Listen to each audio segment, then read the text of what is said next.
제가 덕충교에 부임한 지 딱 6달 되는 날입니다. 작년 10월 22일 날 부임을 했으니까 오늘 4월 22일 딱 2달 맞죠?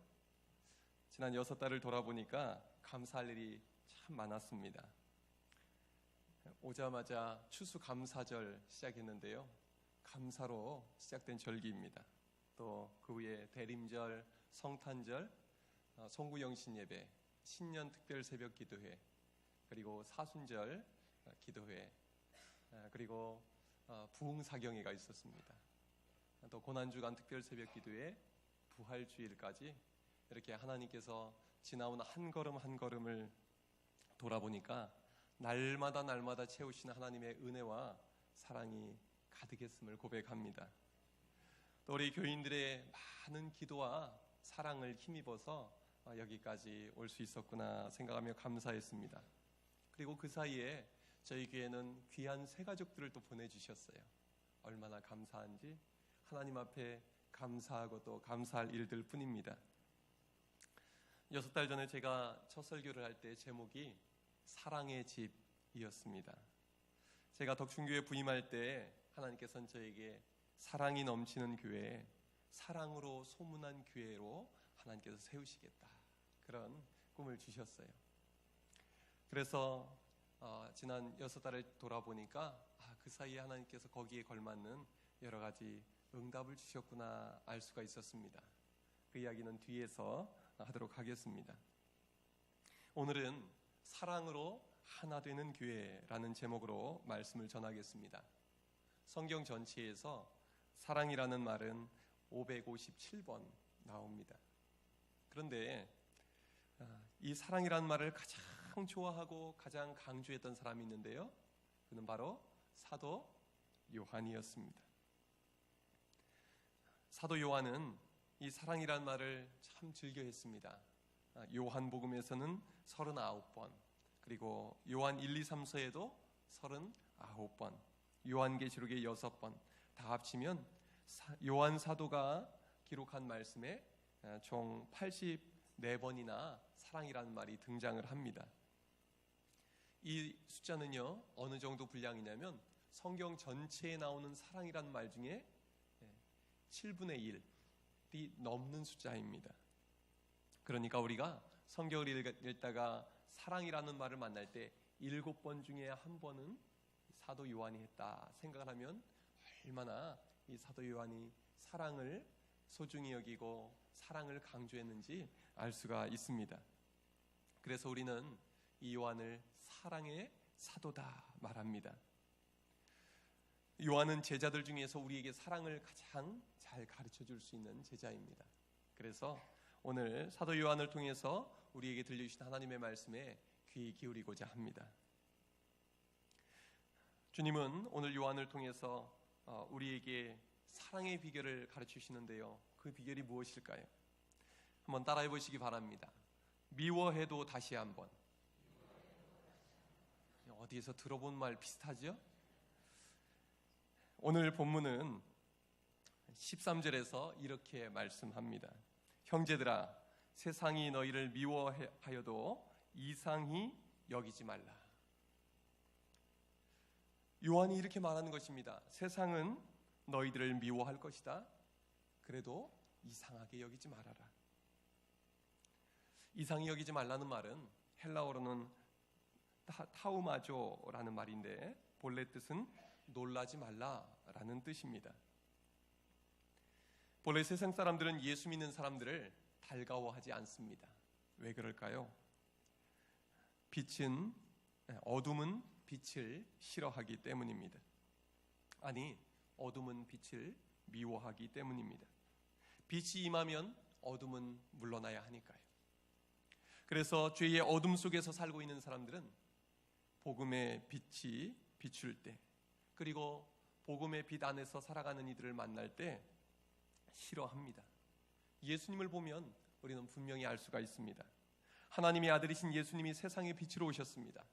그리고 하나님 나라의 복음을 전하셨습니다. 병을 고치셨습니다. 그리고 귀신 들린 자들을 만나셨을 때 귀신을 쫓아내 주셨습니다. 그런데도 예수님은 환영받지 못했습니다. 바리새인들과 제사장들, 유대인들이 예수님을 너무너무 싫어했습니다. 미워했습니다. 얼마나 미워했는지 죽이고자 모의했습니다. 예수님은 죄 가운데 있는 사람들을 사랑해 주시려고, 구원해 주시려고 오셨는데 사람들은 예수님을 미워해서 예수님을 결국 십자가에 못 박아 죽게 만들었습니다. 오늘 본문 15절에서는 이렇게 말씀하지요. 그 형제를 미워하는 자마다 살인하는 자니 살인하는 자마다 영생이 그 속에 거하지 아니하는 것을 너희가 아는 바라. 이 말씀처럼 예수님을 미워했던 그들은 그 미움이 커져서 살인으로 옮겨졌습니다. 그래서 예수님을 미워했던 그들이 예수님을 십자가에 못 박아 죽였던 것입니다. 우리도 그런 일을 당할 때가 있죠. 내가 정말 아껴주고 사랑해줬던 사람인데 어느 순간 우리에게 등을 돌리고 멀어질 때가 있지 않습니까? 받은 은혜는 기억하지 못하고 믿는 도끼에 발등을 찍히는 것처럼 정말 내가 믿고 사랑해줬던 이들에게 발등 찍히는 그런 아픔을 겪어본 분들은 안 계십니까? 오래전 남진이라는 가수가 불렀던 노래 중에 미워도 다시 한번, 아까 처음에 같이 따라했던 말하고 비슷하죠? 아까는 미워해도 다시 한번인데 이 노래의 제목은 미워도 다시 한번입니다. 가사를 한번 읽어드리겠습니다. 이 생명 다 바쳐서 죽도록 사랑했고 순정을 다 바쳐서 믿고 또 믿었건만 영원히 그 사람을 사랑해선 안 될 사람 말없이 가는 길에 미워도 다시 한번 안녕. 지난날 아픈 가슴 오늘의 슬픔이여 여자의 숙명인가 운명의 장난인가 나만이 가야 하는 그 사랑의 길이기에 울면서 돌아설 때 미워도 다시 한번 안녕. 너무 심각하게 들으시네요. 이 가사는 제가 노래를 한번 불러보고 싶은데 정확하게 음을 몰라가지고 아까 들어보다가 제가 부르는 거는 그만두겠습니다. 그런데 이 가사는요, 믿고 사랑했던 한 남자에게서 배신을 당한 여인의 아픔을 노래하고 있습니다. 사랑해선 안 될 사람을 내가 사랑했었다. 그러면서 그를 이제는 놔줘야 한다 하고 체념하고 있는 것입니다. 사랑하는 사람에게 배신당한 그 아픔을 무엇으로 표현할 수가 있겠습니까? 그러나 예수님이 당하신 배신은 그것과 비교할 수가 없습니다.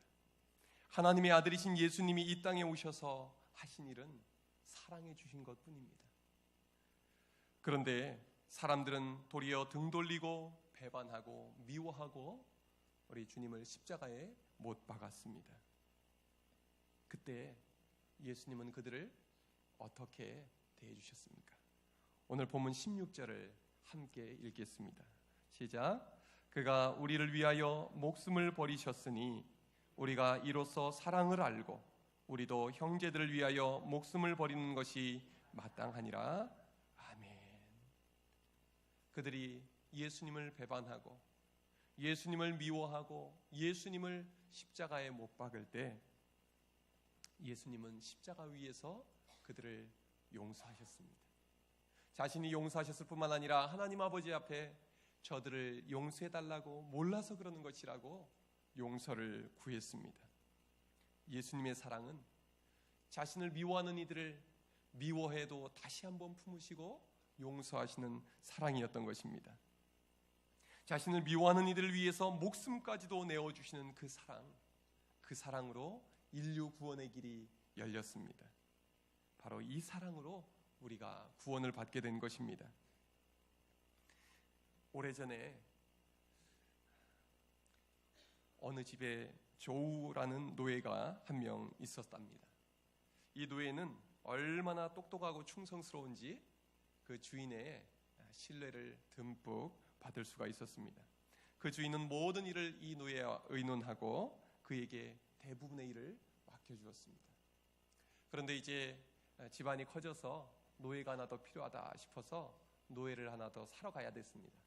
그래서 자기가 믿고 있는 이 조우라는 노예를 데리고 갔습니다. 가서 쭉 노예시장에 가서 둘러보니까 아주 쓸만한 노예들이 많이 있었는데, 그 중에 보니까 유독 늙고 힘없는 한 노예가 보였습니다. 주인은 힘이 좋고 젊은 노예를 사려고 하는데, 이 가치관이 저우라는 노예가 병든 노예를 사자고 간절히 요청을 하는 겁니다. 왜 그럴까 이해는 안 됐지만 자기가 워낙 믿는 노예니까 그 말을 들어주었습니다. 그래서 그 늙고 힘없는 노예를 사가지고 왔습니다.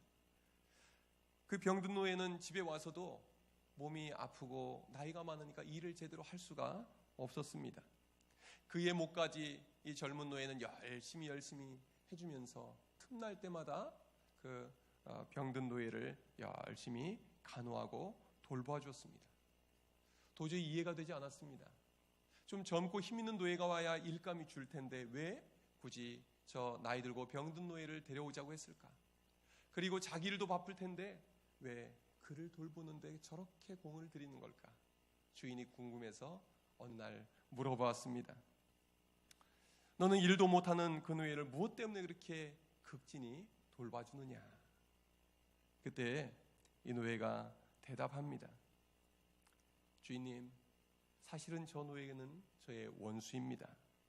제가 어렸을 때 저를 유괴해서 노예 상인에게 팔아 제가 지금 노예 신사가 됐습니다. 그런데 뜻밖에도 저 사람도 노예가 돼서 이제는 저렇게 병들어 있습니다. 제가 그의 얼굴을 보는 순간 하나님이 저에게 이렇게 말씀하셨습니다. 원수를 사랑해라. 저는 이제 저분이 세상을 떠날 때까지 사랑하려고 합니다. 주님은 사도 요한을 통해서 우리에게 말씀하십니다. 그가 우리를 위하여 목숨을 버리셨으니 우리가 이로써 사랑을 알고 우리도 형제들을 위하여 목숨을 버리는 것이 마땅하니라.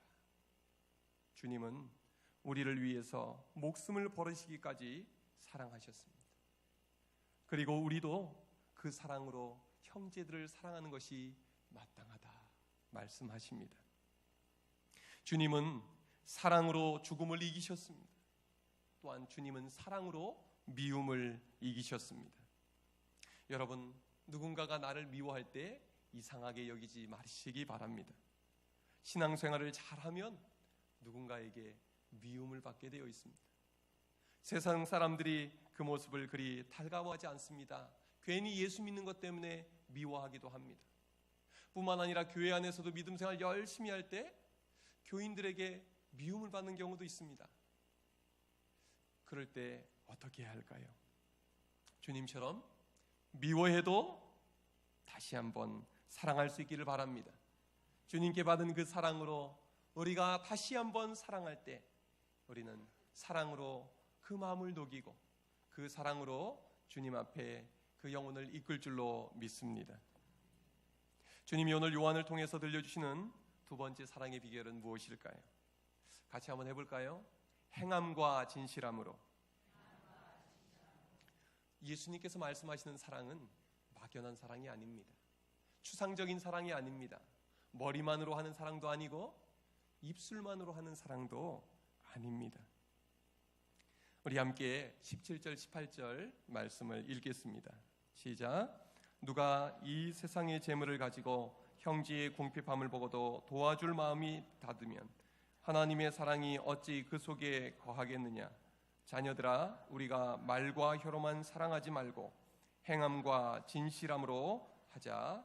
아멘. 앞서 살펴본 것처럼 예수님은 사랑하시되 온 몸으로 사랑하셨습니다. 예수님은 우리를 사랑하셔서 목숨까지 내어주셨습니다. 예수님은 우리가 당해야 할 모욕을 대신 당하셨습니다. 예수님은 우리가 당해야 할 고난을 대신 당하셨습니다.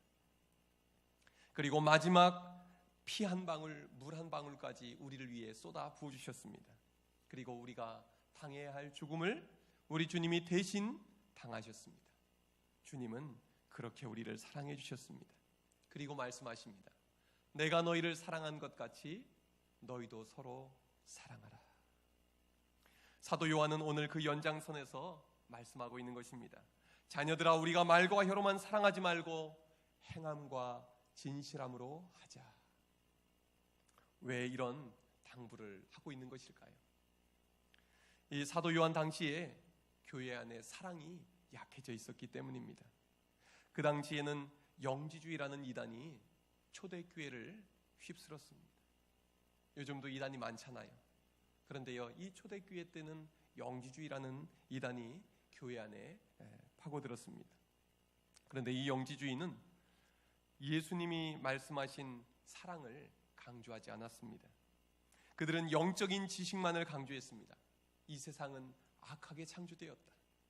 그러므로 우리가 영적인 지식을 얻으면 구원을 받아서 영적인 세계로 들어갈 수 있다.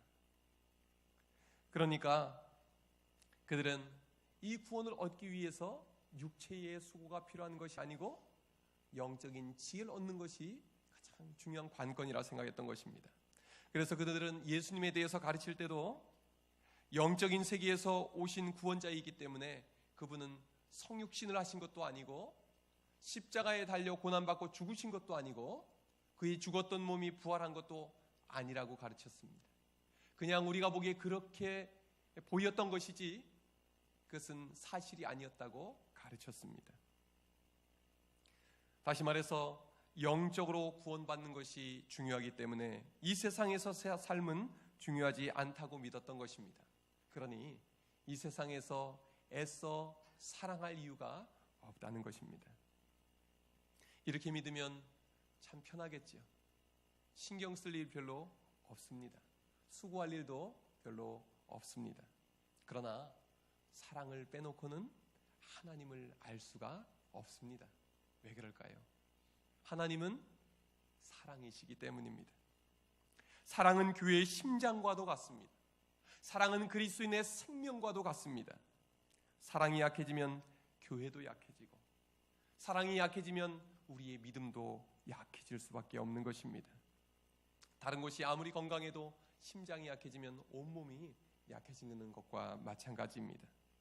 그래서 우리는 날마다 예수 그리스도의 십자가의 앞에 나와서 하나님의 사랑을 공급받아야 합니다. 사랑이 없으면 우리는 아무것도 아니기 때문입니다. 우리가 믿는 구원의 진리가 무엇입니까? 성경 한 권을 한 절로 요약해라. 그렇게 만약에 이야기한다면 우리가 소개할 수 있는 성경 구절이 무엇일까요?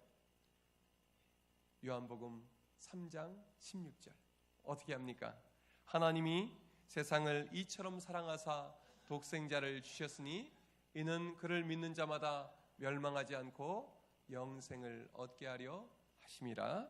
아멘. 우리는 그 아들을 보내주신 하나님 아버지의 사랑을 믿습니다. 우리는 우리를 위해서 생명까지 내어주신 예수님의 사랑을 믿습니다. 우리는 서로 사랑할 때 하나님의 그 사랑을 온 몸으로 느낄 수가 있습니다. 온 마음으로 경험할 수가 있습니다. 살아있는 진리의 말씀이 바로 우리가 사랑할 때 우리 안에 이루어지는 것입니다. 우리가 서로 사랑할 때 믿지 않는 사람들도 보이지 않는 하나님의 사랑을 우리를 통해 보게 되는 것입니다. 성경을 번역하는 선교회에서 선교사님 한 분을 어느 오지에 파송했습니다. 성경을 번역해야 하니까 언어를 잘 익혀서 성경을 번역하는 것이 사명이겠지요. 그런데 이분은 안타깝게도 언어의 은사가 좀 부족했던 모양입니다. 2년이 지났는데도 성경 한 줄도 번역하지 못했습니다. 그래서 안 되겠다 싶어서 이 성경을 번역하는 선교회에서 고국으로 돌아오라고 소환시켜버렸습니다. 그리고 그 오지에 젊고 아주 유능하고 언어 능력이 탁월한 선교사님 한 분을 보냈습니다. 그 선교사님이 가서 그곳 언어를 익히고 번역을 하고 아주 잘 해나가고 있었습니다. 그러던 어느 주일날 선교사님이 이제 자기가 익힌 그 부족의 언어로 복음을 전하기 시작했습니다. 예수님이 어떤 분이신지 소개를 했습니다. 예수님은 가난한 자와 약한 자의 벗이 되어 주셨습니다. 예수님은 병든 자를 고쳐주셨습니다. 예수님은 사랑 자체이신 분입니다. 그런데요, 설교를 듣던 이 원주민들이 수근수근거리고 웅성웅성 그러면서 서로 쳐다보면서 고개를 끄덕끄덕거리고 온통 시끄러워서 도대체 설교를 할 수가 없었습니다. 그래서 이 선교사님이 웬일인가 싶어서 가만히 있으니까 이내 침묵이 흐르더니만 그 중에 한 명이 일어나서 이렇게 말을 합니다. 선교사님, 선교사님이 말씀하시는 그 예수님을 우리가 본 적이 있습니다. 선교사님이 깜짝 놀랐습니다. 예수님을 봤다고요? 예수님은 하나님 나라에 계신데 어떻게 봤죠? 그때 이렇게 말합니다. 2년 전에 우리한테 왔다 가신 그 선교사님이 예수님이죠. 그분은 우리 병든 사람, 가난한 사람들의 친구였습니다. 그분은 사랑이 무엇인지를 우리에게 보여주는 분이었습니다. 그분은 병든 사람을 고쳐주었고 또 외로운 사람에게 다가가 주었고 우리와 함께 있었습니다. 그분 이름을 아직까지 우리가 모르고 있었는데 그 선교사님 이름이 예수님이었군요. 이렇게 대답을 하더랍니다. 여러분, 우리를 만나는 사람들이 우리를 통해서 보이지 않는 하나님을 만날 수 있기를 바랍니다. 보이지 않는 예수님의 그 사랑을 우리를 통해서 느낄 수 있기를 바랍니다. 어제는 우리 교회 남선교회 주관으로 침술 봉사가 우리 교회에서 이루어졌습니다. 외부에서 침술 봉사팀을 모셔오고 우리 교인들이 함께 도우면서 참 은혜로운 시간이 있었습니다. 한 60-70분 정도가 어르신들 다녀가셨는데 우리 교회에 다니지 않는 분들이 대부분이셨습니다. 이렇게 지역사회를 섬길 수 있어서 얼마나 기쁘던지요. 오셨던 그 어르신들이 침술 봉사 받으시고 또 마사지도 받으시고 그러면서 너무너무 기뻐하는 모습을 보면서 제 마음도 기뻤습니다. 그런데 더 기뻤던 것은요, 우리 교인들이 그 어르신들을 섬기면서 얼마나 기쁘게 섬기는지 또 서로 따로따로가 아니라 하나가 된 모습을 볼 수가 있었습니다. 안내하시는 분, 접수 받으시는 분, 또 이쪽으로 모시고 가고 저쪽으로 모시고 가는 분, 거기서 또 침을 놔주시는 분, 마사지 해주시는 분, 모두가 사랑으로 하나 된 모습이었습니다. 제가 그 모습을 보면서 그렇게 기뻤는데 하나님은 얼마나 더 기쁘셨을까 생각을 하니까 어제 정말 기쁨이 가득했습니다. 앞으로도 우리 교회가 우리 지역 주민들을 사랑으로 섬길 일이 많이 있으면 좋겠습니다. 제가 앞에 덕춘교회에 온 이후로 감사할 일들이 많았다고 했잖아요. 그 중에 워낙 많은 일들이 있지만 우리 교회를 통해서 사랑으로 섬길 수 있었던 몇 가지 일들이 생각이 납니다. 작년 성탄절에 교인 중에 한 분이 쌀 100포를 기증을 해주셨죠. 그래서 주님이 오신 그 성탄의 기쁨을 우리 남선교 회원들이 이 지역사회의 어려운 가정마다 방문해서 쌀을 나눠드리면서 그 기쁨을 나눌 수가 있었는데 그 일이 저는 그렇게 감사했습니다. 또 지난 2월에는 여기 이 근처에 여성 쉼터라고 폭력 남편에게 시달리다가 쫓겨온 아내와 아이들 보호하는 시설이 있는데요. 그곳에 추위에 그렇게 입을 것 없이 떤다는 얘기를 듣고 우리 교인들이 옷까지도 겨울옷 갖고 와주시고 또 생필품들을 모아주시고 그렇게 해서 저희 교회에서 전달을 한 일이 있었는데 그게 그렇게 감사했습니다. 그게 뭐 저희한테 말은 안 하고 신문에 놨던데요. 그 신문 기사를 오려서 요 밖에 새가족 사진 옆에 붙여두었습니다. 그리고 일주일 전에는 아파트에 입주할 분들에게 우리의 사랑을 담은 선물을 나눠주는 시간이 있었지요. 어제는 침술 봉사를 할 수가 있었고요. 그리고 우리가 매달 마지막 주에는 이웃사랑 헌금을 하고 있는데 온 교인들이 마음을 모아주셔서 얼마나 감사한지 모르겠습니다. 이제 제법 모아졌습니다.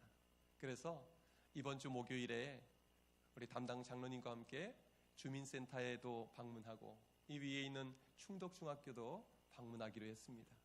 가서 정말로 우리의 사랑이 필요하고 도움이 필요한 분들이 어떤 분들 계신지 또 명단도 좀 받고 형편도 알아보기 위해서 방문하기로 했습니다.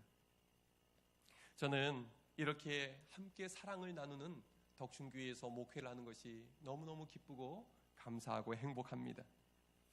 하나님은 우리 교회에 사랑이 가득 차고 넘쳐 밖으로 흘러가는 교회가 되게 해주실 줄로 믿습니다. 지역 주민들이 우리 덕충교인들을 통해서 보이지 않는 하나님의 사랑을 마음 가득 느끼게 될 줄로 믿습니다. 사랑이 넘치는 우리 교회, 사랑으로 소문난 우리 교회가 될 줄로 믿습니다. 할렐루야. 그러면 이런 교회가 되기 위해서 가장 중요한 것이 무엇입니까? 마지막으로 우리 23절을 읽겠습니다. 시작. 그의 계명은 이것이니 곧 그 아들 예수 그리스도의 이름을 믿고 그가 우리에게 주신 계명대로 서로 사랑할 것이니라. 아멘. 사도 요한은 계속해서 강조하고 또 강조합니다. 예수님을 잘 믿자. 예수님이 우리에게 주신 계명대로 서로 사랑하자. 사도 요한에게는 믿음과 사랑이 별개가 아닙니다. 그것은 하나와 같습니다. 예수님을 믿는다는 것은 예수님을 사랑하게 된다는 것이죠. 사랑하면 닮게 되어 있지 않습니까? 우리가 예수님을 믿고 예수님을 사랑하면 우리도 예수님처럼 사랑하게 되는 것입니다. 사랑의 주님이 우리에게 원하시는 것이 있다면 무엇일까요? 우리가 더욱더 서로 사랑하는 것입니다. 사랑으로 하나 되는 것입니다. 사랑하면 하나가 됩니다. 사랑하는 곳에 성령님이 역사하십니다. 우리가 사랑으로 하나 될 수 있는 아주 좋은 기회가 일주일 앞으로 다가왔습니다. 다음 주일에는 무슨 일이 우리 교회에 있을까요? 항존직 선거, 그리고 또 담임 목사 위임 투표 이렇게 진행이 되죠. 하나님께서 왜 우리 교회에 일꾼을 세우는 항존직 선거를 허락하셨을까요? 그 이유는 바로 우리가 사랑으로 하나 되라는 의미입니다. 우리가 함께 기도하면서 하나님께서 기뻐하시는 일꾼, 사랑으로 우리 교회를 섬길 일꾼이 누구인지 기도하며 준비하라는 것입니다.